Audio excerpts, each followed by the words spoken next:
ናቸው።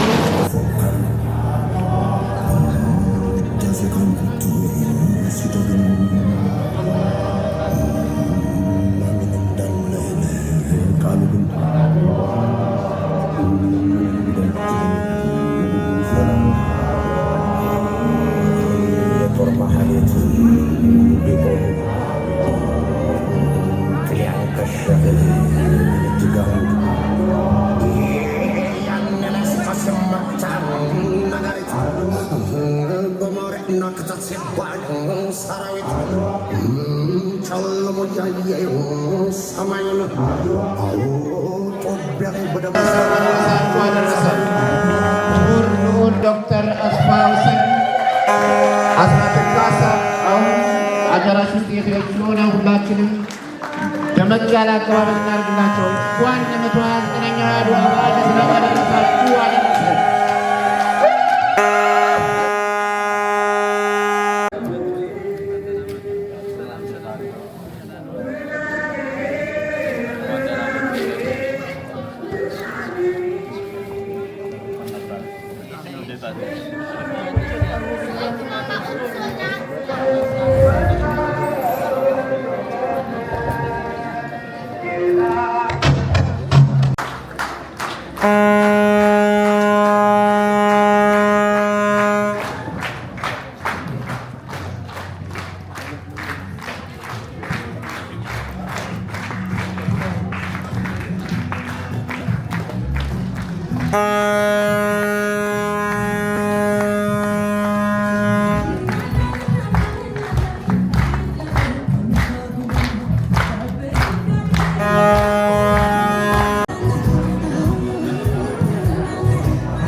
በስመ አብ ወወልድ ወመንፈስ ቅዱስ አሐዱ አምላክ አሜን።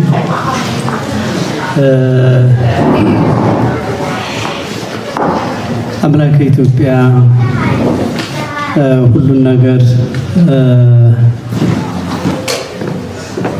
በቸርነቱ አሳልፎ በዚያ ዘመን ቋንቋ ሳይለያቸው ዘር ሳይለያቸው ይችን ሀገር አስረክበውናልና ክብር ይግባቸው። የማንለያይበት ታላቅ የትውልድ አሻራችንና አደራችን በመሆኑ ይህንን ድል ላጎናጸፉን አያቶቻችንና አባቶቻችን ታላቅ ክብር ይገባቸው። እነሱንም ለዚህ ላበቃልን አምላካችን አላህ ፍጹም ምስጋና ይድረሰው። በሀገራችን ኢትዮጵያ በየጊዜው የሚፈራረቁ ችግሮች አብዛኛዎቹ የተፈጥሮ አደጋዎች ሳይሆኑ ሰው ሰራሽ ችግሮች ናቸውና የዚህ ዋነኛው ምክንያት የፍትህና የህግ የበላይነት መዛባት በመሆኑ ሁላችንም ለፍትህና ለህግ የበላይነት መስራት ይኖርብናል።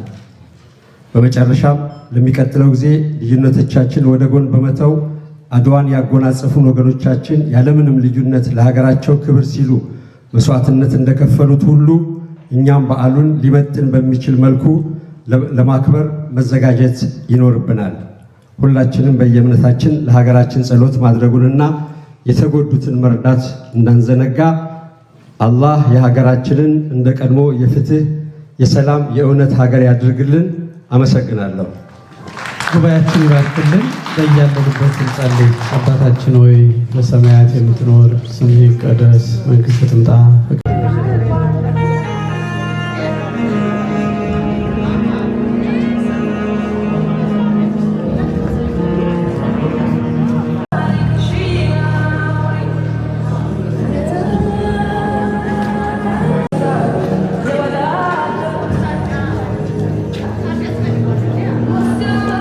የአድዋ ድል ለእኛ ኢትዮጵያን በዓለም ሕዝብ ፊት የነበረንን ስዕለ ሕሊና መልሶ ያጎናጸፈ ክስተት ሆኖ እናገኘዋለን። ዳግማዊ አፄ ምኒልክ ፈታኝ የሆነውን የሕይወት ውጣ ውረዶችን፣ የሥልጣን ግብግቦች በአሸናፊነት ተወጥተው ለአድዋ ድል ለአውሮፓ መንግሥታት የማያዳግም አይረሴ ትምህርት ሰጥተውና የጣሊያን ወራሪ ኃይልን አንበርክከው ሀገር ካረጋጉና ራሳቸውም ከተረጋጉ በኋላ ፊታቸውን በቀጥታ ያዞሩት ሀገራቸውን ከዘመናዊ የአውሮፓ ስልጣኔ ጋር ወደ ማስተዋወቁ ነበር። ጀግና ብልህ ደፋርና ለስልጣኔ ጉጉ የሆኑት አፄ ምኒልክ ያከናወኗቸውን ተግባራት እና ወደ ሀገራቸው ያስመጧቸውን የስልጣኔ ትሩፋቶች ብዙ ቢሆንም በትንሹ ለመጥቀስ ያህል የውሃ ቧንቧ፣ የመነጋገሪያ ስልክ፣ የብርሃን ማመንጫ፣ የኤሌክትሪክ ኃይል፣ የእህል ወፍጮ ወዘተ ይገኙበታል። እንዲሁም የሰውን ልጅ መብትና እኩልነት በተመለከተ የባሪያ ንግድን በአዋጅ ማስቀረት፣ የሴት ልጅ መብትን በተመለከተ ሴቶች ከጓዳ ኃላፊነታቸውና ልጆችን ከማሳደግ ጎን ለጎን አደባባይ እንዲወጡ ከመሸፋፈንና ከማፈር እንዲላቀቁ መታገል ብቻ ሳይሆን እቴጌ ጣይቱን ግንባር ቀደም አርአያ በማድረግ ቢስክሌት ያስነዱና የመጀመሪያዋ የጣይቱ ሆቴልን ከፍተው ባለቤታቸውን ምግብ አብሳይ፣ አስተናጋጅና የሆቴሉ ኃላፊ ያደረጉ እሳቸው ናቸው። ይህ እንዳለ ሆኖ በገንዘባቸው መኳንንቶቻቸውን እየጋበዙ ሆቴል ውስጥ መመገብን ያስተማሩ ራሳቸው ናቸው። በኢትዮጵያ ውስጥ ሕዝብን በጎሳ፣ በሃይማኖት፣ በቀለም ድሃና ሀብታም ሳይሉ እኩል በማስተዳደራቸው እምዬ የሚል ስም ከስማችሁ በፊት የተጨመረለት ንጉሥ ቢኖር አፄ ምኒልክ ብቻ ሆነው እናገኛለን። አብሮ ጦርነቱም ላይ የጊዮርጊስ ታቦት መሳተፉ እንዲሁም የኢትዮጵያ ኦርቶዶክስ ተዋሕዶ ቤተክርስቲያን አስተዋጽኦ እጅግ የበዛና ትልቅ ነበር እና ያንን ለመዘከር እዚህ መርጌታ ቀሲስ ኃይለማርያም ከደብረ ጽባዖት ቅድስት ሥላሴ ቤተክርስቲያን አስተዳዳሪ አብረውናሉ። ወደ እሳቸው ፕሮግራም ነው የምንሄደው። እባካችሁ ተቀበሉ። እንደ ሃይማኖት ስናስብ ይህ ታላቅ በዓል በዋነኝነት የኢትዮጵያ ኦርቶዶክስ ተዋሕዶ ቤተክርስቲያን የምታስበው በዓል ነው። ለምን ቢባል ታቦቱን ከመንበሩ፣ ካህናቱን ከመቅደሱ እንዲሁም ደግሞ ምዕመናኑን በአንድነት ያዘመተና አንድ አድርጎ ያወጣ ታሪካዊ በዓል ስለሆነ ነው። ስለዚህ እንደ ሃይማኖት እናስበዋለን፣ እንዘክረዋለን። መጽሐፍም እንዲህ ይለናል፣ የቀደሙትን ዋኖቻችሁን አስቡ ስለሚል ለሀገር ዋጋ የከፈሉ እንደ ሃይማኖትም ደግሞ ሃይማኖታቸውን ከወራሪ ጠብቀው ምግባራቸውን አቅንተው በሀገራቸው የታዩ ታላላቅ አባቶቻችንን እናስባለን። ከእነርሱም ገድል የአሁኑ ትውልድ ትልቅ ትምህርት እንወስዳለን። እንደሚታወቀው ትውፊት የሌለው ትውልድ ስር የሌለው ዛፍ ነው። ለዚህ ድል መሰረት የሆነው አገሪቱን ከዘመነ መሳፍንት የልዩነትና የመበታተን መንፈስ አውጥተው አንድ በማድረግ ታላቅ ሥራ የሰሩት አፄ ቴዎድሮስ ዳግማዊ ዳር ድንበሯን የባህር በሯን ከተለያዩ ጠላቶች ጠብቀው ያስከበሯት አፄ ዮሐንስ ራብዓይ እንዲሁም ለዚህ ወሳኝ የጥቁር ሕዝቦች ድል መሪ ሆነው አድዋ ላይ ድልን ያስመዘገቡት አፄ ምኒልክና ዳግማዊ አፄ ምኒልክና የባለቤታቸው እቴጌ ጣይቱ ብጡል ጥበብና ቆራጥነትን ማድነቅ ግድ ይላል። አፄ ምኒልክ ለጦርነቱ ዝግጅት ያወጡት ግልጽና ቀጥተኛ አዋጅ ወታደራዊ ብቻ ሳይሆን ሃይማኖታዊ መልእክት ያለው ነበር። ለዘመናት የኢትዮጵያ ኦርቶዶክስ ተዋሕዶ ቤተክርስቲያንና ካህናቷ ለሀገር ነፃነት፣ ለሰው ልጆች እኩልነት፣ ለኢትዮጵያ እድገት በሚደረጉ ዘመቻዎች ሁሉ ቀዳሚ ሚና ተጫውታለች። የኦርቶዶክስ ተዋሕዶ ቤተክርስቲያን ካህናት በዘመቻው ወቅት የተለያዩ ስራዎችን ያከናውኑ ነበር። ለአርበኞች በየዕለቱ የሚደረግ የጸሎት፣ የቅዳሴ፣ የኪዳን መርሃ ግብር ነበራቸው። በየዕለቱ ያሉትን የስንክሳር ንባባትን ዳዊትን በማንበብ ከገድሉ ጎን ሆነው ይታገሉ ነበረ። ከሌሎች በርካታ ስራዎች መካከል ለታጋዮች መንፈሳዊ ምክርና የሞራል ድጋፍ ነበረው። ከዚህም በላይ የኢትዮጵያ ኦርቶዶክስ ተዋሕዶ ቤተክርስቲያን ካህናት ለመንፈሳዊ ትምህርት ከሀገር ወደ ሀገር ሲንቀሳቀሱ በኢየሩሳሌምና በኢትዮጵያ የሚገኙ ቅዱሳት መካናትን ለመሳለም በሚያደርጉት ጉዞ ባካበቱት ልምድና ባገኙት ዕውቀት ግሩማን የመልክዓ ምድር የጂኦግራፊ ባለሙያዎችም ነበሩ። ካህናት በጦር ሜዳ ጉዳት የደረሰባቸውን ተዋጊዎች በመሰብሰብ በመንከባከብ በማጽናናት አካላዊና መንፈሳዊ ሕክምና ያደርጉ ነበር። ከዚህም በተጨማሪ ቀሳውስት ለሀገራቸው ሲሉ የተሰዉ አርበኞችን ጸሎተ ፍትሐት በማድረግ ስጋቸውን በክብር በማሳረፍ ለነፍሳቸው ምሕረትን በመለመን ከፍተኛ አስተዋጽኦ ነበራቸው። በጠቅላላው በኢትዮጵያ ታሪከ መንግስት ጉልህ ሚና ያላት ኦርቶዶክሳዊት ተዋሕዶ ቤተክርስቲያን የጸረ ቅኝ ግዛት ትግሉን በመምራትና በማስተባበር ረገድ ወሳኝ ሚና ተጫውታለች። ቤተክርስቲያን በውስጧም ሆነ ከቤተክርስቲያኑ ውጪ የፋሽስት ጣሊያናውያን ወራሪዎች ኢትዮጵያ እጆቿን ወደ እግዚአብሔር ትዘረጋለች በሚለው መሪ ጥቅስ ስትቃወም ቆይታለች። ለጊዜያዊ ጥቅም ብለው ለቅኝ ገዢዎች ያደሩትን በመገሰጽ አልፎ ተርፎም በማውገዝ ለነጻነት የሚታገሉትን አርበኞች በማበረታታት በነጻነት ትግሉ ከፍተኛ ሚና ነበራት። ወስብሐት ለእግዚአብሔር። ይቆያል። ያ ጥቁር ሰው ባህር ማዶ የወደቀው ወድቆ ሲያገኝ ብሎ ነበር ሰው ገደልኩኝ ብሎ ነበር ሰው ገደልኩኝ። ግና ምን ያደርጋል በእጅ ባይሆን በአገሬና በማተቤ መጣብኝ። ምን ላድርገው? ይበቃል፣ ይበቃል። የአገሬን ሰው ተዉት፣ ይበቃል። በአገሩ ላይ ባይተዋሩ ሰርቶ እንዳይኖር ማድረጉ እግዚአብሔርን አመስጋኙ የዋሁ የአገሬ ሰው አትንኩት፣ አትግደሉት፣ አትግደሉት። ይበቃል፣ ይበቃል። የአገሬ ሰው ይበቃል፣ ይበቃል። በአገሩ ላይ ባይተዋሩ፣ በአገሩ ላይ መሰደዱ፣ በአገሩ ላይ እንዳይሰራ መሆኑ ይበቃል። አትግደሉት የአገሬ ሰው።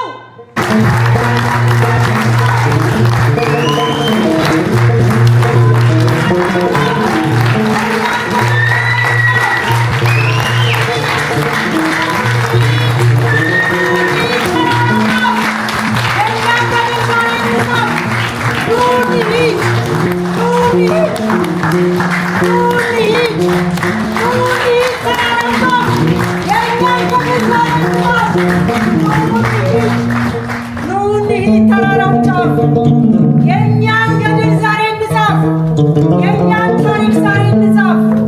ኑ እንሂድ፣ ኑ እንሂድ።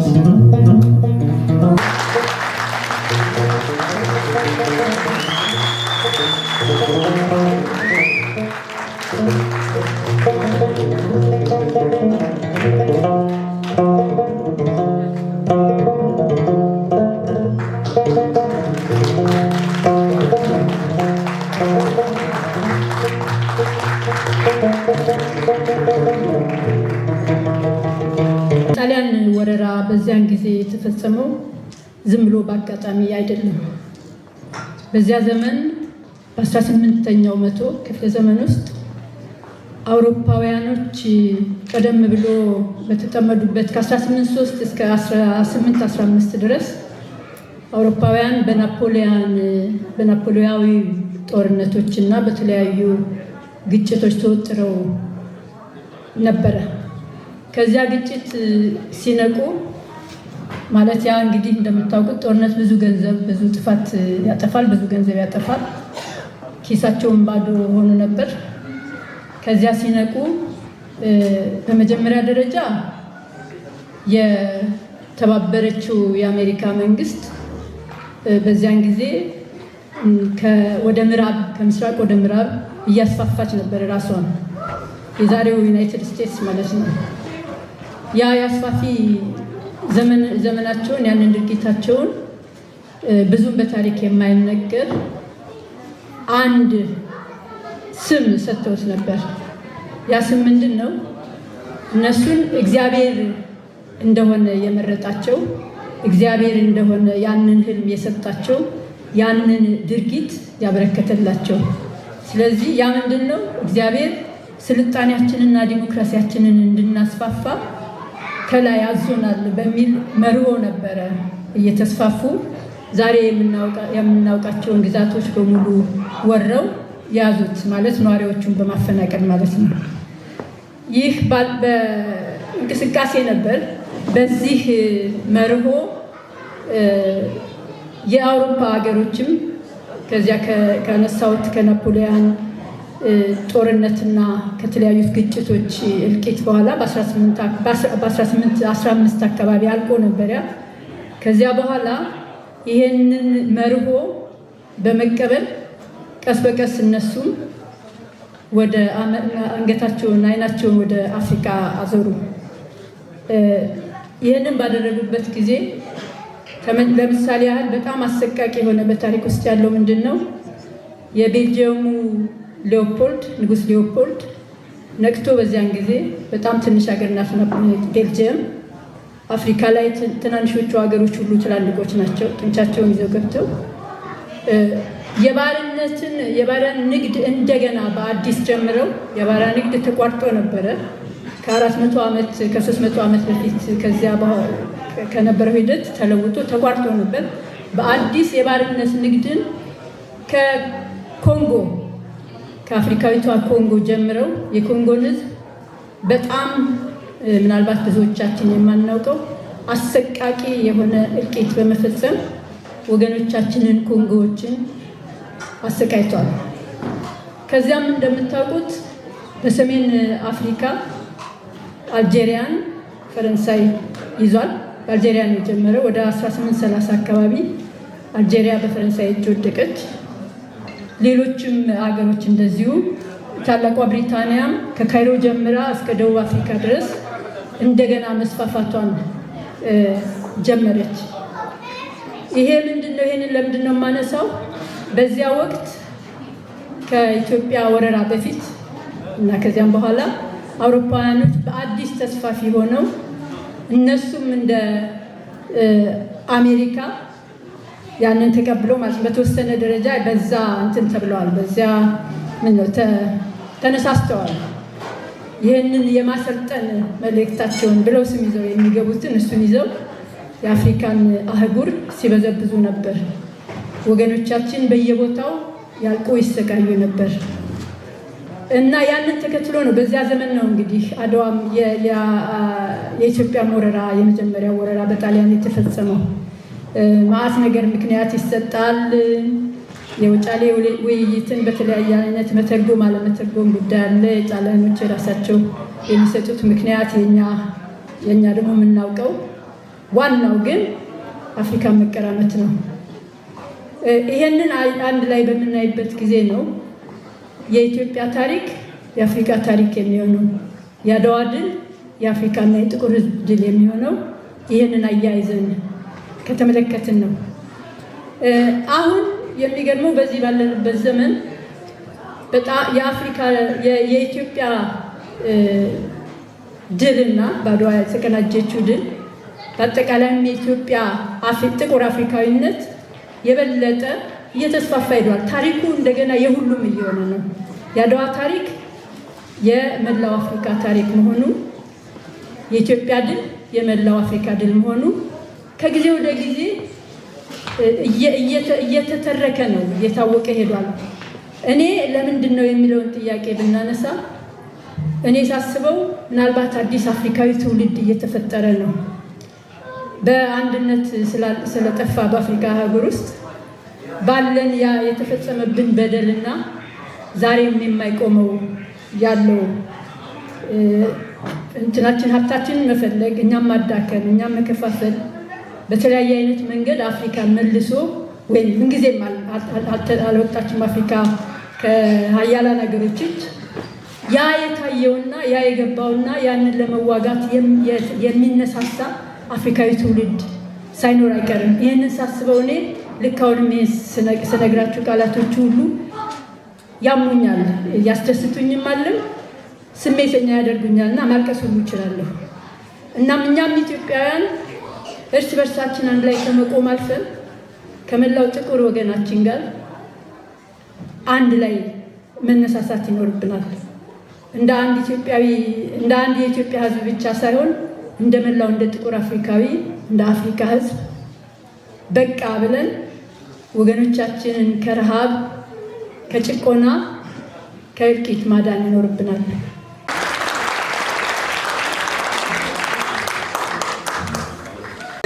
ልዑል አስፋው ወሰን ቁጥር ስፍር የሌላቸው የዓለም አቀፍና የጀርመን መንግስት ሽልማቶች የተሸለሙ ናቸው።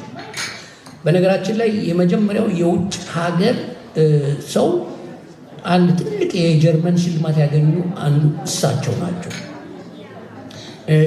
ብዙ ጽሁፎችን ለንባብ አቅርበዋል።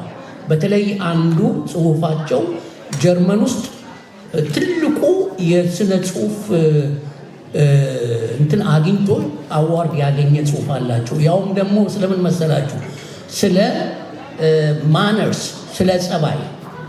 በጣም የሚገርመው ጀርመን ውስጥ በጣም የተወደደና ትልቅ የሆነ ጽሁፍ ነበር ያቀረቡት። ጀርመኖቹ ራሳቸው በጣም በአክብረው ነው እንትን ያሉላቸው። የቀዳማዊ ኃይለ ሥላሴ ድልና ትራጀዲ የሚልን ጽሁፍ ብዙ ጽሁፎች አቅርበዋል። ይህንንም አቅርበዋል። እንግዲህ ወደፊትም ያቀርባሉ ብዬ ተስፋ አደርጋለሁ። እናነባለን። ብዙ መጽሐፎች አሏቸው። ልዑል አስፋው ወሰን በዓለም አቀፍ እውቅ የሆኑ ሽልማቶችን የተሸለሙ ሲሆን ከብዙ በጥቂቱ ለመጥቀስ የኤበርሃርድ ካርል ዩኒቨርሲቲ የክብር ሴናተር ናቸው። የጀርመን ፌዴራል ሚኒስቴር መስሪያ ቤት ዋልተር ሲል የተባለውን ለኢኮኖሚ ትብብር የሚሰጥ ከፍተኛ ሽልማት፣ የአውስትራሊያ የከፍተኛ የጀግንነት ሽልማት፣ ልዑል አስራተ ካሳ በስነ ጽሁፍና ባደረጉት በአፍሪካና በጀርመን መካከል ለነበረው ጥሩ ግንኙነት የጀርመን ፌዴራል መንግስት የክብር ክሮስ ተሸልመዋል። እንግዲህ በመንግስት ደረጃ ነው ትልቅ ሽልማት ሰጥቷቸው። በነገራችን ላይ ለብዙ ዓመታት ኮንሰልተንት ሆነው ሰርተዋል። ጀርመን ውስጥ የአፍሪካና የመካከለኛው ምስራቅ የአውሮፓውያኖች መንግስታት አገሮችን ኮንሰልት ሆነው ብዙ ሰርተዋል። ለዛም ብዙ ሽልማቶችን አግኝተዋል። ልዑል ዶክተር አስፋው ወሰን አስራተ ካሳ መልካም ፈቃድ ሆኖ ወደ መድረኩ ብቅ ቢሉልን።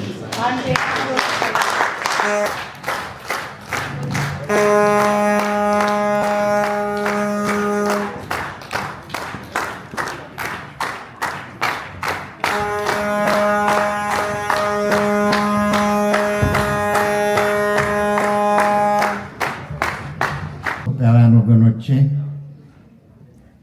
አድዋ የአንድነታችን ህብር ነው። አድዋ የአሸናፊነታችን ምስጢር ነው። አድዋ የጥቁር ህዝቦች የነፃነት ችቦ ነው። አድዋ የመላው አፍሪካ የድል መዝገብ ነው። አድዋ ፍትህ ርትህ ነው።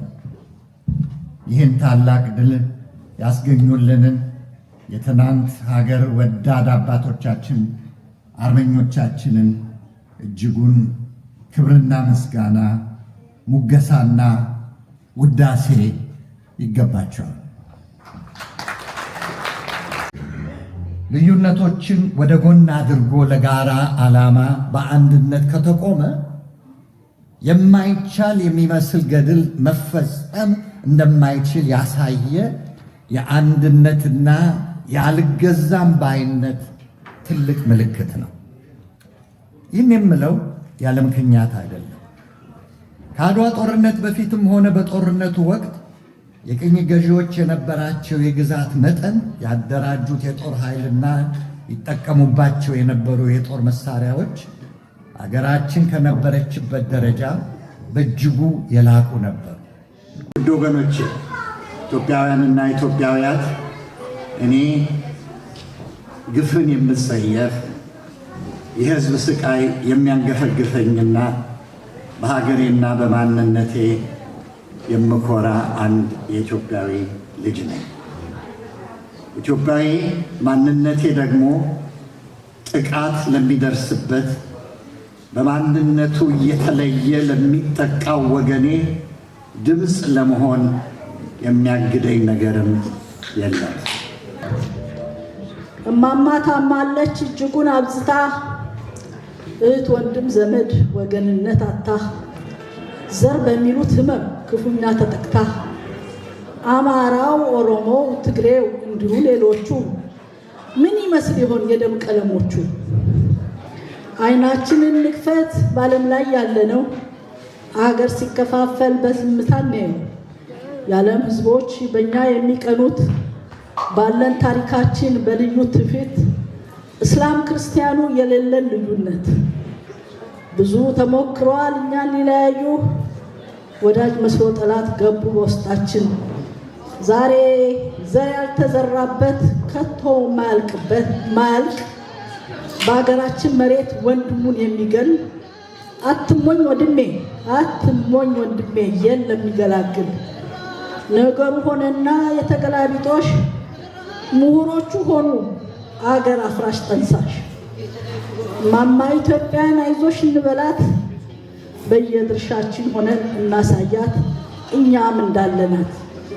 129ኛ የአድዋ በዓልን ስናከብር እኔም የተወለድኩበት ቀን ነው። ቤቴ ብቻዬን ከማከብር አብሬያችሁ መጥቼ ባከብር ብላ እህታችን ዱና አብራን ያለችው ዱንያ ኡስማን፣ እባክሽ ዱንያ አብረሽን ነይ፣ አብረሽ ልደትሽን አብረሽ ታከብሪያለሽ። ዱንያ ወደ መድረክ እባክሽ ዱንያ። ኬኩን ዱና እንኳን ተወለድሽ 129ኛው የአድዋ በዓልን በማስመልከት ኬክ ቆረሳ ከክቡር እንግዳችን ልዑል ዶክተር ተከፈተ። እንዴት ነው? ሞራል የለም እንዴ?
ዱንያ አለች። ዱንያ በልዩ ሁኔታ ዛሬ ልደቷን ታከብራለች። እንኳን ተወለድሽ፣ እንኳን ለአድዋ በዓል ደግሞ አደረሰሽ ዱንያ። እየመሰግናለሁ። እንዴት ነበር የዛሬው በዓል? በጣም ቆንጆ፣ በጣም ልዩ፣ በጣም ደስ የሚል፣ በጣም እድለኝነት ነው የተሰማኝ ከልዑል ተራስታ ወሰን ጋር በማክበሬ እና ከአህመድ ጋር በጣም ነው ደስ ያለኝ። በጣም ደስ በጣም እውነት እድለኛ ነሽ ዛሬ ልደትሽን በእንደዚህ በኢትዮጵያ ቀን የኢትዮጵያ የድል ቀን ላይ አብረሽ ማክበርሽ ከሉሉ ጋር ደስ የሚል አጋጣሚ ነው። እንዴት አሳለፍሽው? እንዴት ነበረ? በጣም ልዩ ነበረ። እስከዛሬ ድረስ ያው ሁልጊዜ የኢትዮጵያ ሕዝብ ያከብርልኛል ልደቴ። እውነት ነው። የአድዋ ድል በዓል ቀን ስለተወለድኩ እኔም ትምህርት ቤት ስንማር ያው ሰልፍ ምንም በማድረግ ነበር የምናከብረው። ዛሬ ግን ያጋጣሚ ነገር ትልቅ ስቴጅ ላይ አብሬ ኬክ በመቁረስ አብሬ በመቆሜ በጣም ትልቅ እድለኝነት ነው። ደስታ ነው የተሰማኝ። ድጋሚ እንኳን ተወለድሽ። መልካም ልደት፣ መልካም የአድዋ በዓል ሁላችሁንም እግዚአብሔር ያክብራችሁ። በጣም ነው የምወዳችሁ። እህት ወንድሞቼ እዚህ ፕሮግራም ላይ አብሮ አጨብጭቦ ኬክ ያስቆረሰን በሙሉ በጣም ነው የማመሰግነው። እሺ እኛም በጣም ነው የምናመሰግነው። እንኳን አብሮ አደረሰን። እንዴት ነበር የዛሬው ፕሮግራም? በእውነቱ በጣም የተሳካ 4 ማህበራት በጋራ ተሰባስበው አንድነት ፈጥረው በአይነቱ ልዩ የሆነ ዝግጅት አዘጋጅተዋል። ለዚህ ዝግጅት ድምቀት ደግሞ ሉሉ ከጀርመን ሀገር ድረስ መጥተው በጣም ሰፊ በጣም ደስ የሚል ባህላዊ በሆነ የአድዋን ድባብ የተሸከመ በዓል በጋራ አሳልፈናል። ከዚህ በላይ ምንም የሚያስደስት ነገር የለም። በጣም ነው ሬሊ የተደሰትኩት እኔ በዝግጅቱም በመስተንግዶውም በአቀባበሉም በአሸኛኘቱም ሁሉም የተሳካ ፕሮግራም ነበር ማለት ይችላል። በጣም አመሰግናለሁ። በሚቀጥለው ደግሞ በሰፊ ፕሮግራም እንገናኛለን። በጣም ነው አመሰግናለሁ። እኔም በጣም አመሰግናለሁ። ደግሞ የሺ ያለች የሺ በዛሬው ፕሮግራም ላይ ልዩ የሆነ የእቴጌ ጣይቱን ስለ እቴጌ ጣይቱን የሚዘክር ንግግር አቅርበሻልና በጥቂቱ እስቲ ለተመልካቾቻችን በድጋሚ ይህንን ንግግር አቅርቢልን። እሺ መነሻ ያው የሴቶች ሚና በአድዋም ድል ሆነ በማንኛውም የነጻነት ትግል በኢትዮጵያ ሕዝብ የነጻነት ትግል በጥቁር አፍሪካ በጠቅላላው የነጻነት ትግል ውስጥ ሴቶች ያላቸው ሚና ብዙ ነው፣ ግን አይወሳም። እቴጌ ጣይቱ በእርግጥ በብዙ በታሪክ አሁን ታሪክ እያነሳቸው ነው። በታሪክ ይጻፋል ብዙ። እሳቸውና ባለቤታቸው አጼ ምኒልክ በጣም አንዳቸው ሌላኛቸውን የሚያጠናክሩ የሚደጋገፉ ሁለት መሪዎች ነበሩ እና ያለ እቴጌ ጣይቱ ምናልባት አጼ ምኒልክ ሊጎላቸው የሚችል የፖለቲካ አመለካከት ይኖር ነበር። እሳቸው ያንን ሞርተዋል። ንጉሱ እንደሚታወቀው ትዕግስተኛ ከአንድን ሀሳብ ከማሳወቃቸው በፊት ብዙ አስበው ታጋሽ የሆኑ ይቅር ባይ አስተዋይ ናቸው።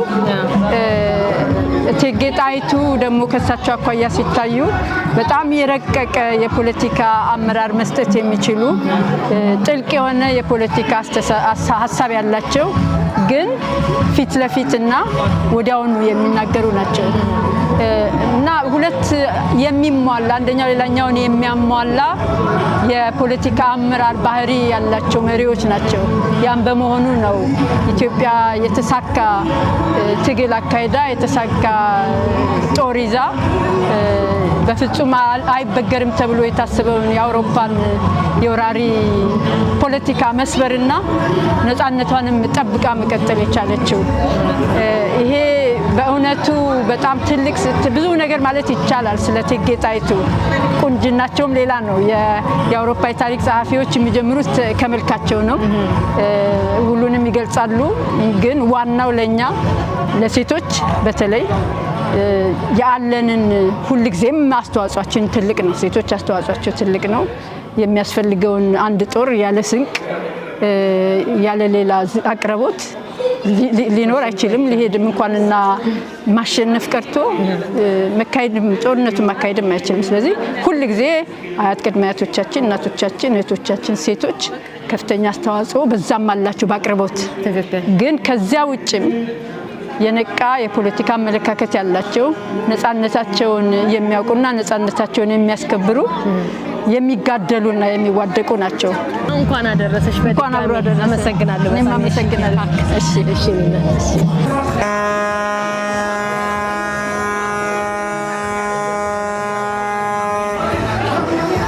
የምኒልክ ቤተሰብ እዚህ ተገኝቷልና